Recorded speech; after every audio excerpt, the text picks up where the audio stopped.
Je me nomme Famatal. Je suis cette slameuse brute au verbe hybride que les Tijanes éclament à chaque fois qu'elle déclame.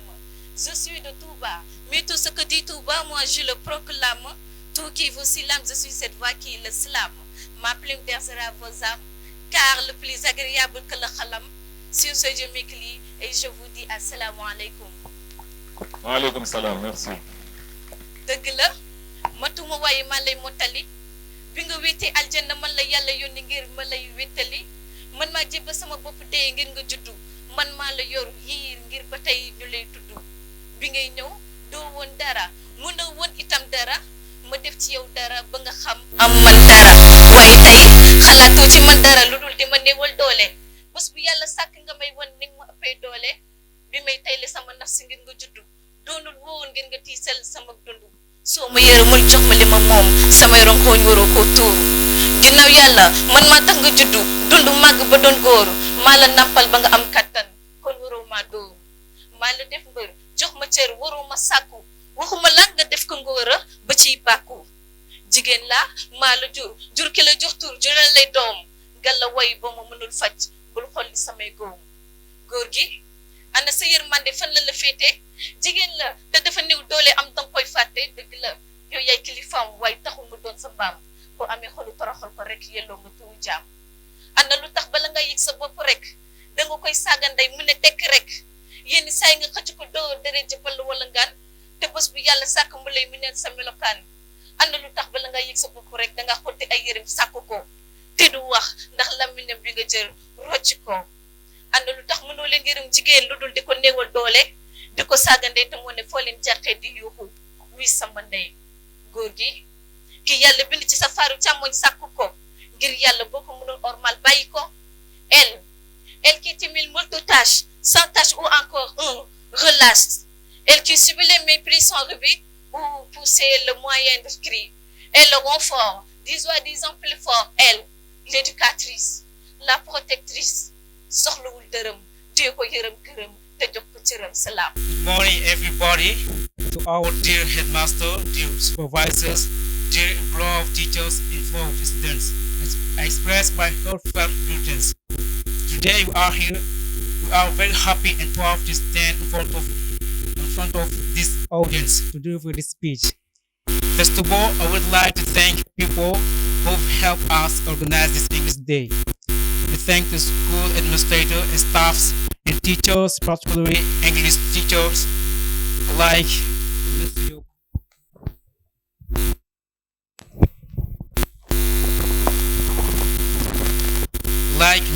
Mr. Job, our club coordinator. We're very satisfied with their dedication and their guidance. Secondly, if you hear me read this speech, it's not because I'm the best, but a motivated and very competent team has just chosen me to represent them. In fact, the success of this day is mainly the result of their hard work and their intense efforts.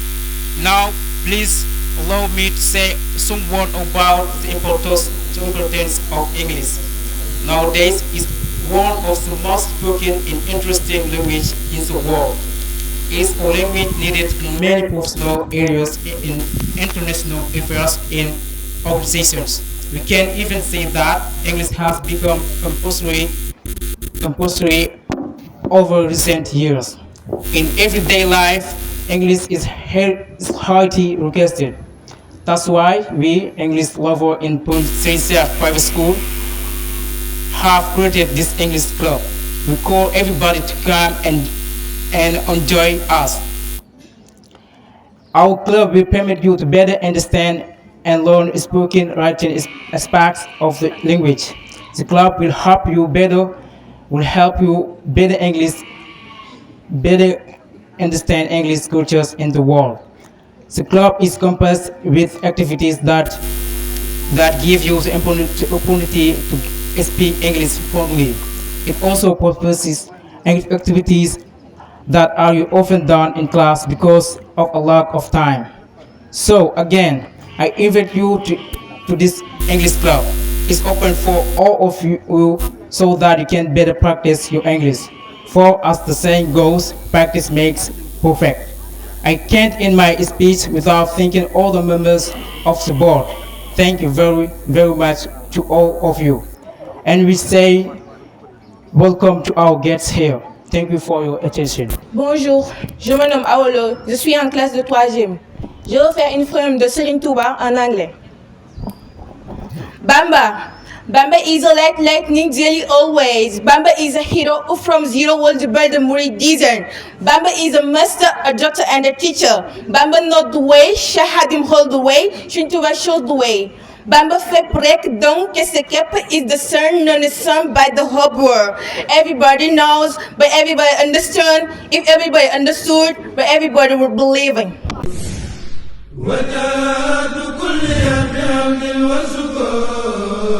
yéen a ngi topp seen chaîne Wilaya TV gaaw ngeen abonné bës leen cloche bi ngeen doon membre ba faw dara dootu leen umpati ci information générale rawat na lépp lu jëm ci wàllub diine.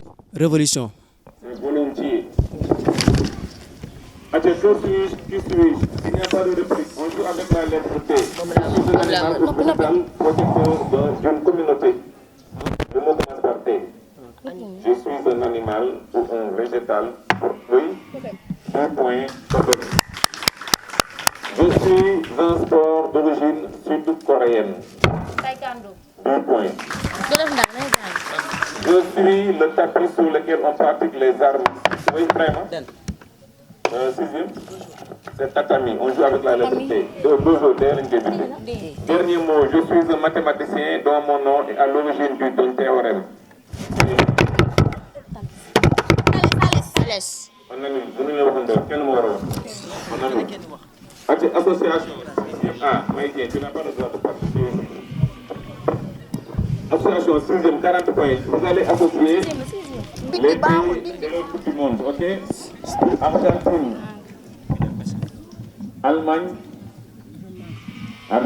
Allemagne, Brésil, Uruguay. C'est bon? Ok, 1986. Brésil. Argentine, Allemagne, Brésil, Uruguay. 1986. 1978. 2010. 1990.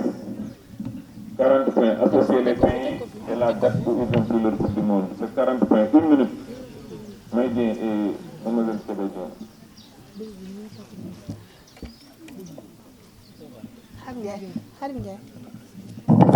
Vous avez 1 minute.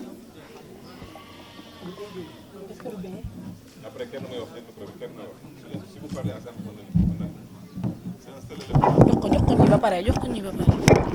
Argentine. Prends le micro. Argentine. 1986. Allemagne. 1990. Argentine 1900.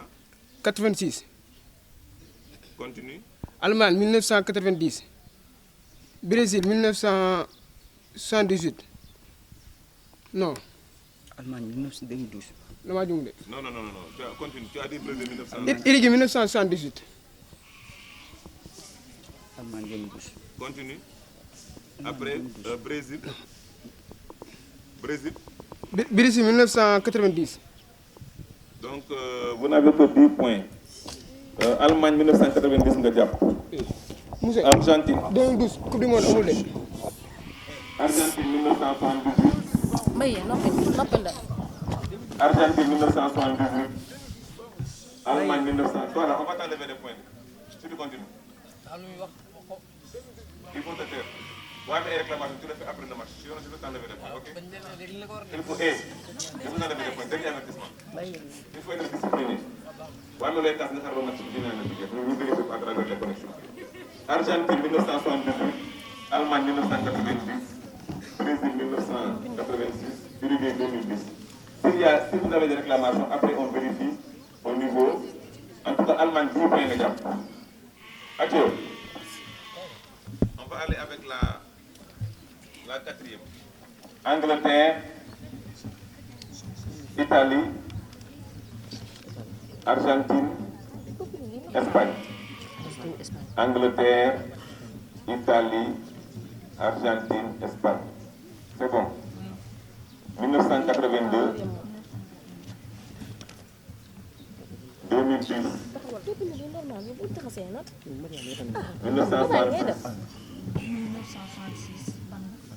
1986. Donc vous avez une minute. Vous avez une réclamation, vous le faites après. Après, on vérifie sur Internet. Allez, installez le micro. def leen ndànk bàyyi mbay wax mu maîtriser na ko bàyyi ko mu wax am Allez-y. Angleterre 1966, Italie 1982, Argentine 1986, Espagne 2010. 40 points.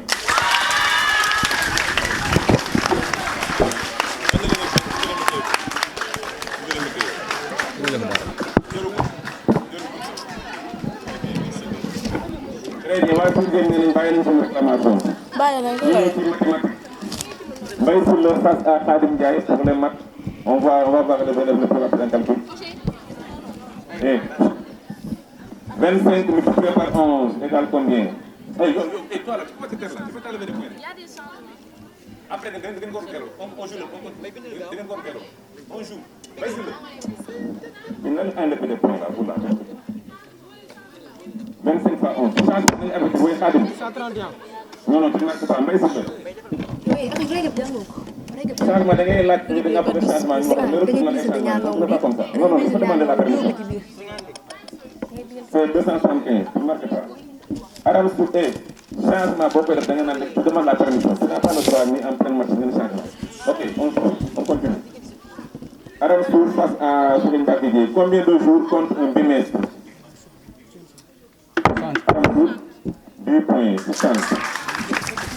Bosa et Mademoiselle Ndiaye, quel est le côté d'un carré de 81 mètres carrés? Il n'y a pas de concertation. Un élève qui souffle la réponse, on enlève 2 points. 9 mètres. 9 mètres, 8 points. Ibrahima, 3. Non, c'est Mademoiselle Ndiaye et Ndeye Diop. 3 fois 3 fois 3 fois 4 fois 6 égale combien? 3 fois 3 fois 3 fois 4 fois 6. ñeneen ñi sigg leen da ngeen bàyyi élèves dañuy enlever des points. Le groupe là, c'est même les petits, laissez les gens jouer. Touré, attention, hein. Touré, dernier avertissement, je vais t'enlever des points. Hein. C'est individuel, chacun joue avec son vis-à-vis, oui. 848. La République, attention, ça va. Nous, je vais on enlève des points. Temps écoulé, donc c'est 648. Touré et Ibrahima Seck. Quel est le côté d'un carré dont le périmètre mesure 200 mètres? Oui? Hein? Ibrahima Seck. Ibrahima, quel est le côté d'un carré dont le périmètre mesure 200 mètres? Ibrahima Seck. Am nga 30 secondes avant de répondre. Oui? 10 points. Dame Touré. Mariamou et Darou. 252 plus 468. 252 plus 468 est égal à... Touré, attention à Touré. Oui? Hein? 2 points. Littérature africaine, quand on a thème de la littérature africaine, 5 points. La première question est numéro 5. Ok, vous allez changer.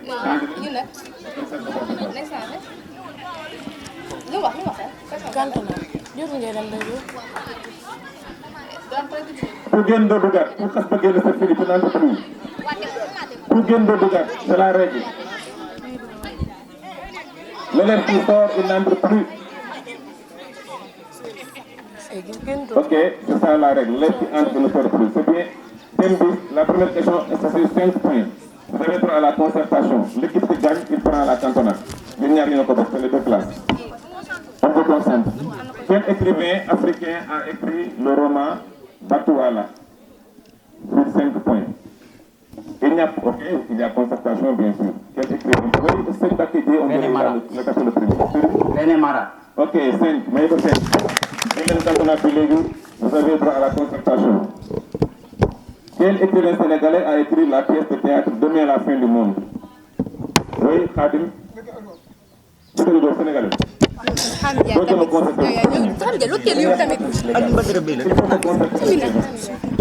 Donc c'est Alioune Badara Beye. Concentrez-vous après un seul élève réponse.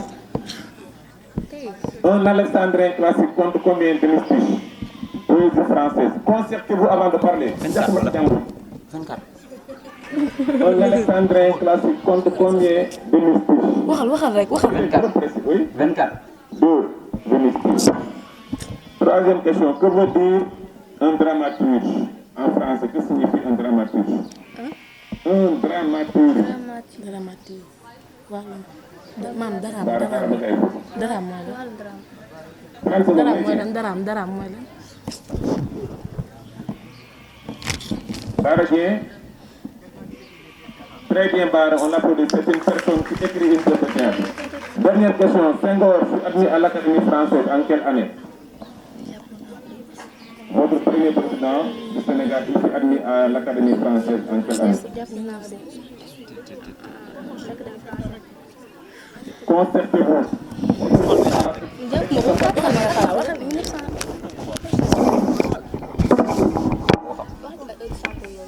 Il faut essayer, man nga essayer nga jàpp moo gën nga bañ a defee. Oui. 1900 Bara. 1983.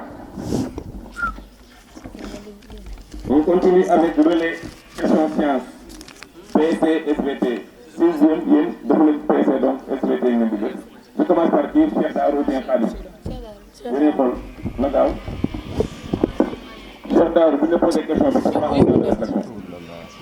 L'humérus est un os de quelle partie du bras? Oh! Non, j'ai donné la réponse. Malheureusement. Je vais changer. L'omoplate est un os de quelle partie du corps humain? Il n'y a pas de concertation. Réfléchis. Am nga 30 secondes. L'omoplate. Cheikh Touré, ma test loxo. Touré, attention.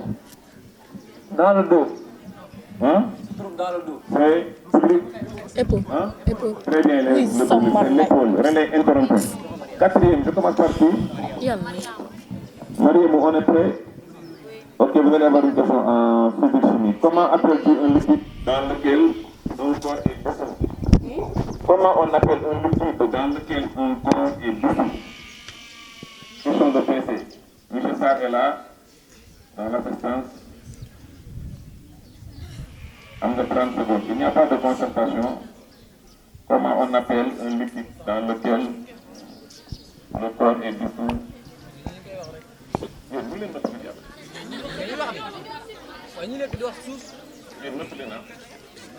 Temps écoulé, relais interrompu. Bara. Très bien, Bara, la solution. Il est en suivi.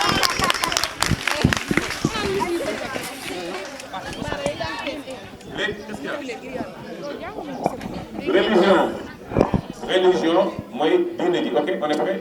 Il n'y a pas de concertation.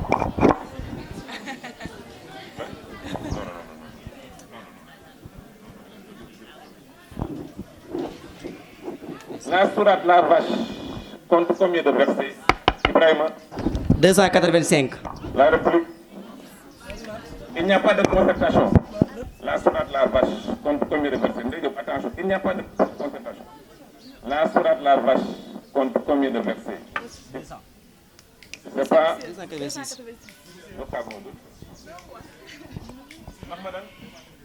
Très bien, Mahmadan, c'est 286 Souratul Baqara. Deuxième question. Quelle est la sourate qui fait allusion aux fraudeurs? Quelle est la sourate qui fait allusion aux fraudeurs? Quand ils pèsent, ils ne respectent pas la pesée. Mais il y a 30 secondes pour m'intéresser. La sourate qui fait allusion aux fraudeurs. Ok, ça ne vient pas. C'est Souratul Mutaffifin. Quel est le nombre des envoyés? Oui, le micro. 24 000. La réplique. Les envoyés là. Yow may leen ma jàmm. 124 000. 313 tey 124 000 mooy boole bind 300 la waaye 300 quatrième question, quel est le quatrième pilier de l'islam? Le quatrième pilier, donne le micro là.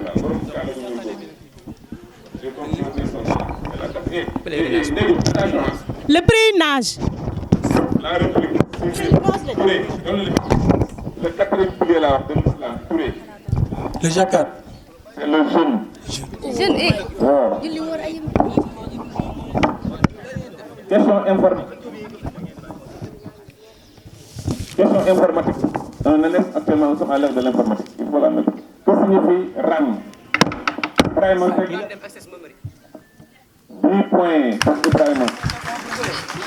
Quel est le plus grand moteur de recherche sur Internet? Le plus grand moteur de recherche. Oui. File.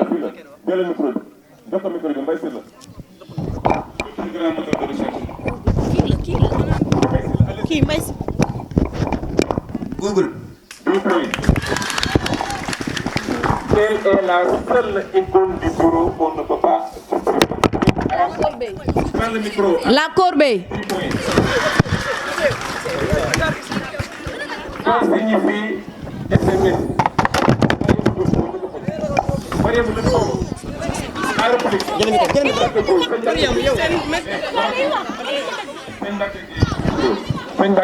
Source mise en service. 10 points. Comment on appelle un programme dans un ordinateur? Un programme qui est installé au niveau d'un ordinateur. Oui, vraiment. La République. Sixième. Bara. Bien. Un logiciel là-bas. Dernière question, citez-nous deux périphériques entre. Oui, c'est une baquette. Clavier et la souris. 10 points.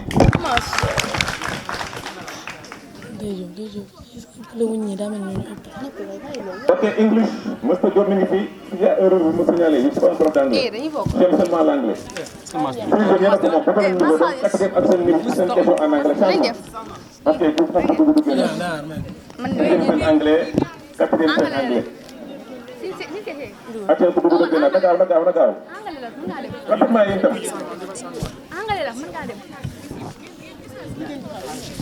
Ak seen na gaaw. C'est pas de bien. Yéen ñi defoon nañu ko waxtaanee bu yàgg avant ngeen di toog ngeen xam ñu war a dugal ñuy jël. Sixième, comme on dit en anglais, le beau-père.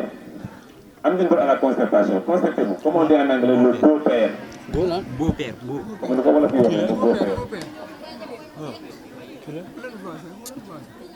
Le beau-père en anglais 30 secondes. Mais bien.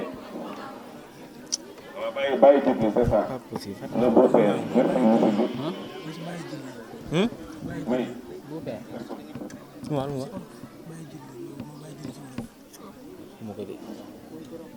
Pas écouté. Le beau-père. Non. Am na. Moom laa xewal léegi dégg nga. Waa léegi dama ko xewal lu bees la. Fi mu ne kan ma ko xam beau-père xam nga ma jóg. Ah man de stepfather la xam. Stepfather moom la. Merci. Comment on dit en anglais le beau-frère? Wax concertez-vous. Hello everyone, my name is Mariam Diop. I'm a student at grade 4. Speak louder. Here we have Ibrahim Seck, after Sohlo Ndiaye, Chekadje, and Mamadje, and ici nous avons Fatou Diop. Hello everyone, I am Falunya. Today we are here. First of all, I introduce you my teammates like Defat Ndiaye, Rekord Diop, Bayram Touré, Massamba Sylla, and Cheikh. So the match is between 6ème and 4ème. Okay, the first form and the third form. You will have grammar, vocabulary, spelling, and general knowledge. General knowledge means culture general. Okay, some questions are individual, some are collective. It means that you can discuss between yourself to answer before answering the question. And all the questions here are from your keep in touch. Okay? It is according to the level of each class. Donc, toutes les questions sont faites de sorte que les questions correspondent au niveau des uns ou des autres. Bon, comme l'anglais c'est un peu difficile pour certains, donc c'est pourquoi on a essayé de suivre votre programme pour que les questions soient abordables pour la 6e et pour la 4e. Donc, vos questions sont tirées de vos livres de programme, okay? Pour que ce soit plus équitable. Okay? Now we are going to begin with the grammar. And the first question is for the 6e. The first question is for the 6e. And you can reply. Donc, vous avez un droit de réplique. The first question is, you write, I need.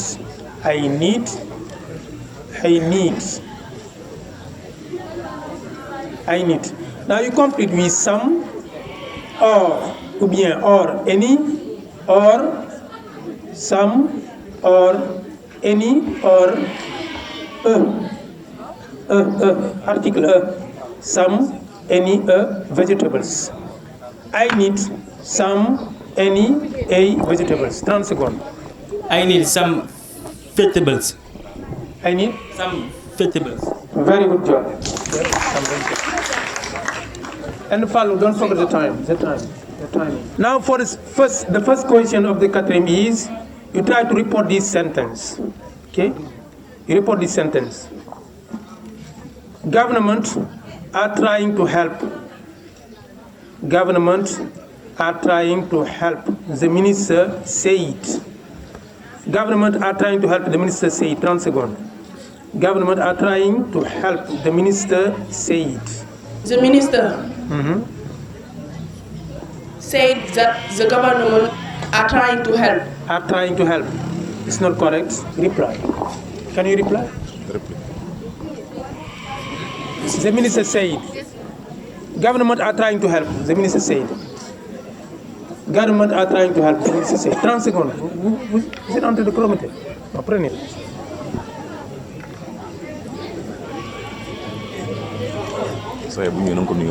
Rapidement. Non, le temps est écoulé. Maintenant, on va aller sur une autre question. Now, question number 2. Question number 2 for 6e. Okay? Question number 2 for 6e. You complete this sentence with 3 options. How much, or how many, or how little. How much, how many, how little. You choose between these 3 options. The sentence is, how much, or how many, or how little sugar do you need? How little sugar do you put in the juice? How much? How much? How much? Very good job. How much? 10 points. 10 points. Now question number 2 for the quatrième. Now I can't imagine. You complete the sentence with to live, living, lived with him.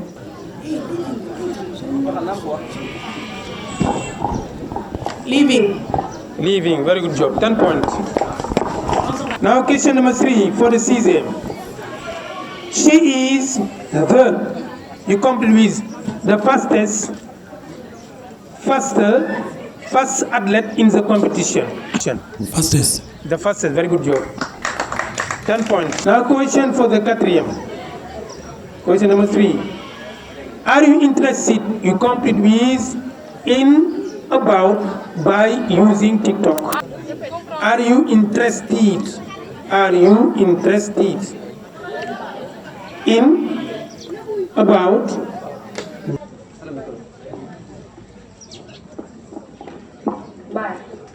by TikTok. I'm sorry, it's not by.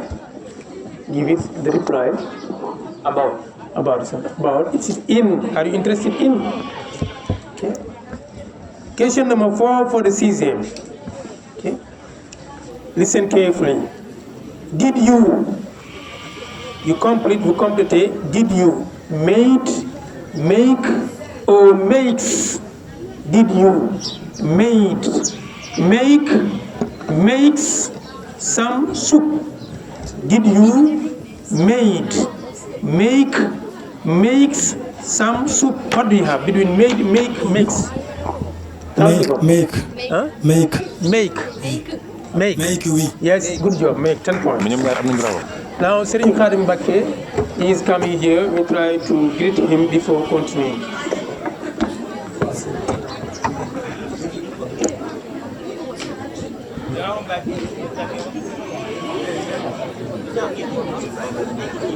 Now we continue with quatrième. Question number 4. You have some noun and you try to give me their adjective.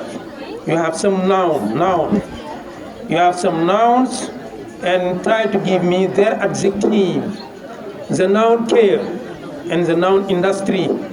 The noun care and the noun industry. What are their adjectives? What is the noun from care industry? 10 seconds. What is the noun from care and what is the noun from industry? Hurry up. Le temps est écoulé.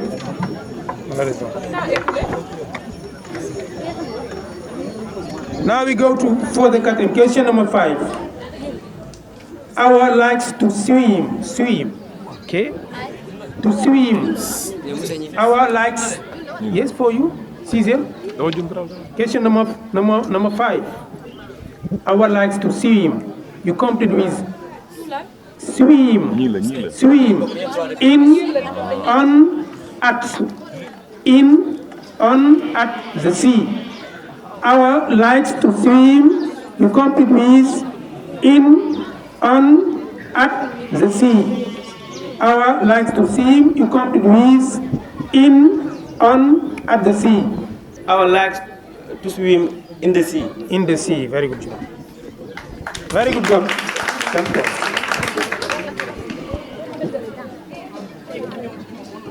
Now question number 5 for quatrième.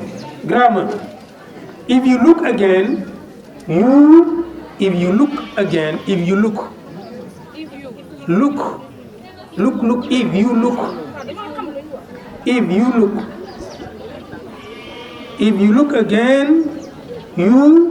you complete with will or would to find it. You complete with will or would. If you look, you will or you would find it. What do you have? You will. You will. 10 points. 6 for sixième. Can we? You complete sentence with learn, learned. Can we? Learned to dance. Learn. Can we? Learn. Very good job. 10 points. Quatrième. Question number 6. Complete with better to, had better, would better come home before his father arrives. Come home before his father arrives. Better to come to. Better to is not correct. I'm sorry. What do you have? Better to, had better, would better. Would better come home. It's not would better. It is had better. Okay. The farmer has 10 sheep. 10 sheep or 10 sheepen. What do you have? The farmer has, you right? The farmer has 10. The farmer has 10. Now you complete with, you complete the par. Sheep, sheepen. 10 sheep. 10 sheep. It's not correct. It's not 10 sheep. 10 sheepen. 10 sheepen. It's not 10 sheepen. For the quatrième, question number 7. You complete with you. After you complete you, write you. You. Quatrième. You should, may, must obey your parents. You complete with should, may, must obey your parents. You should must. Huh? You must. No. Must la wax di. Vous devez dire que si vous ne devez pas répondre en même temps, sinon on élimine la question. Oui. Number 8. You reorder the sentence. Okay. Réordonnez la phrase. The Write the, écrivez the. Village. The village. Noisier. The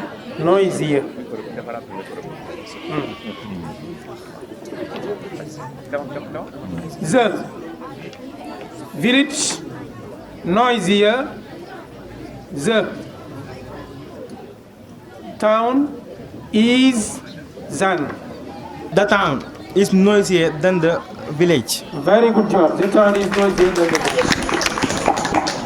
Now for quatrième, you try to put this tense. You try to put this verb in the correct tense. Okay. I. Now the verb is to walk. To walk. As a doctor for many years. What is the tense? I have worked. As a doctor. As a doctor for many years. Which tense do you have?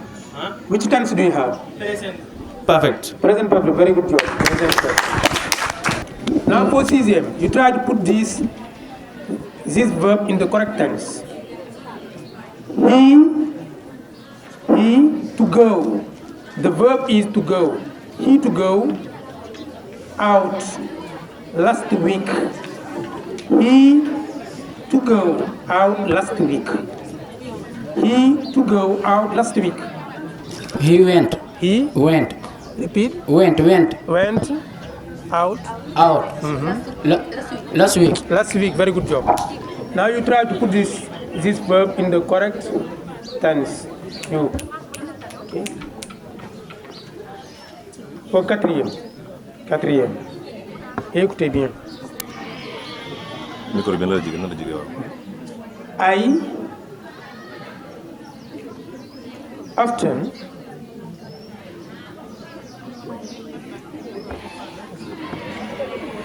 to visit. I often to visit.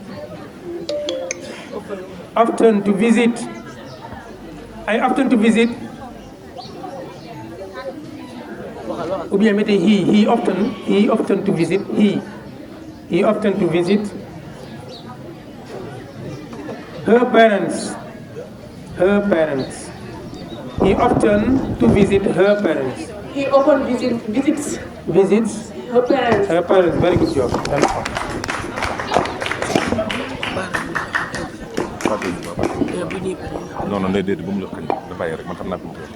Now for the 10 points. Question number 10, I'm sorry. Question number 10 for the sixième. You reorder this sentence. They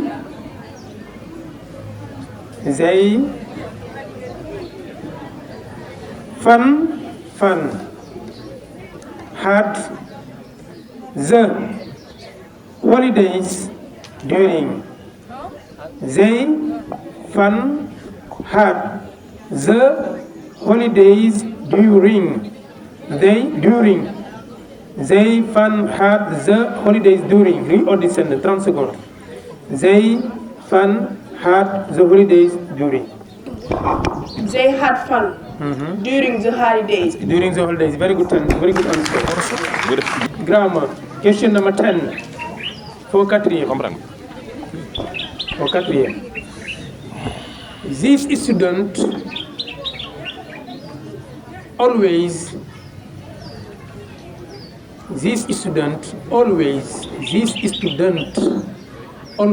misses class. This student always misses class. 30 seconds. His teacher told that this student always misses. What's that?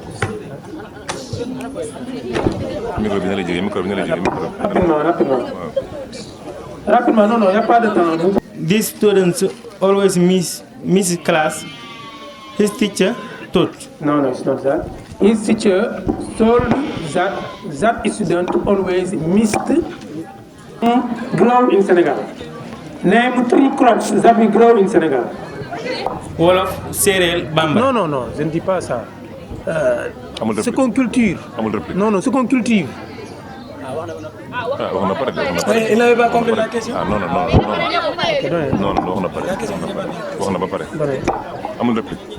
Wax na ba pare quoi. Donne rapidement.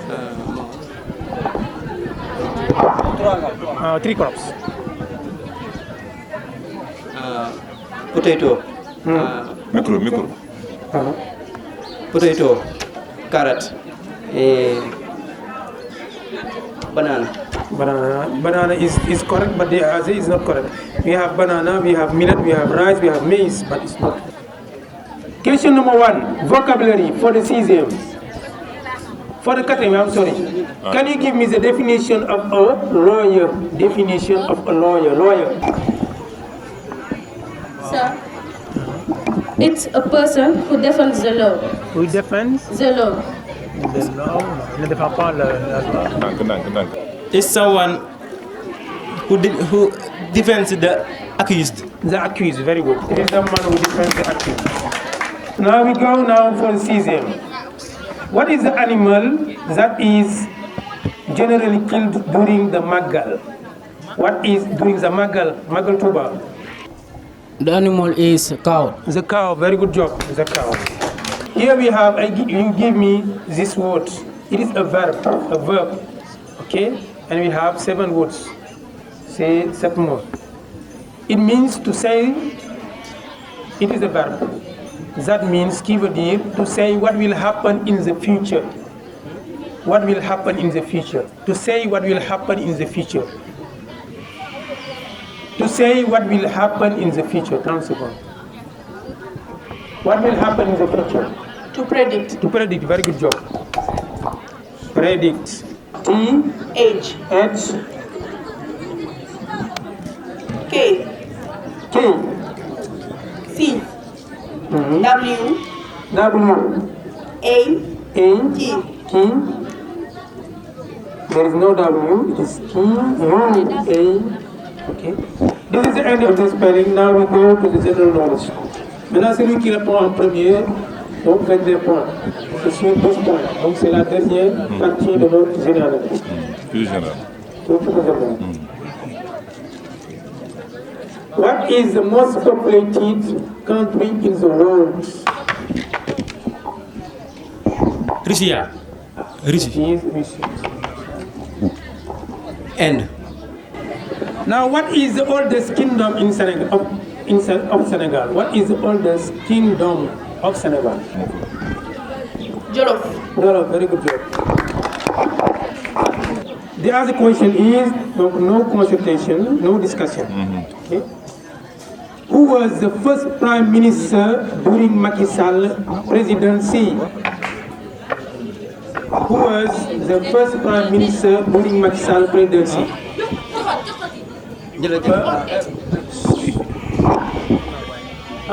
Abdoul Mbaye, very good job.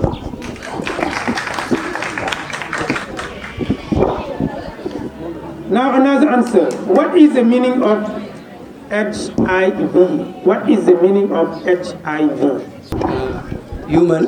Human-derived virus. It is not virus, it is virus. Okay, very good job. It is acceptable.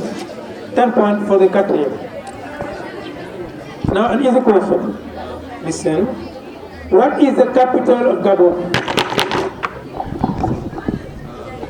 Libreville. Very good. What was the title given to the king of Sin? What is the title given to the king of Sin? Buur Siin. Very good.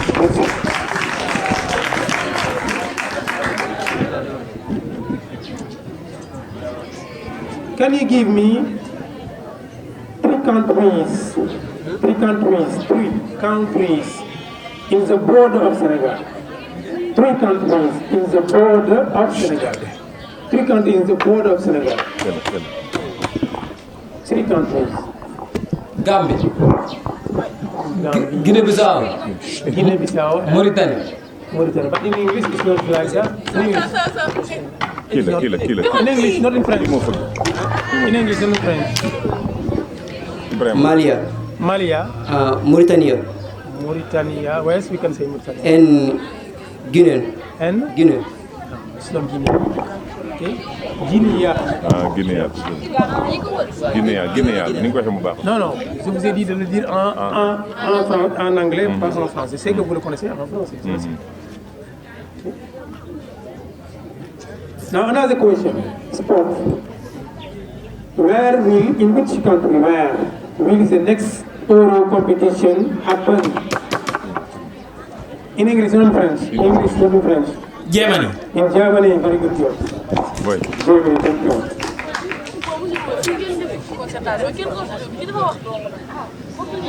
What is the minister in charge of the petrol, the oil, and energy? What is the name of the minister in charge of the petrol and energy?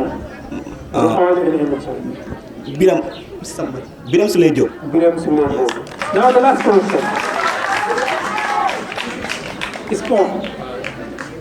In which town, where will happen the next Olympic Games? Olympic Games. In which town? Paris. Huh? Paris. Paris, very good job. Okay. Now the last one. What is the longest river in Africa? It's the Nile. Huh? The Nile. The Nile, very good. 10 points.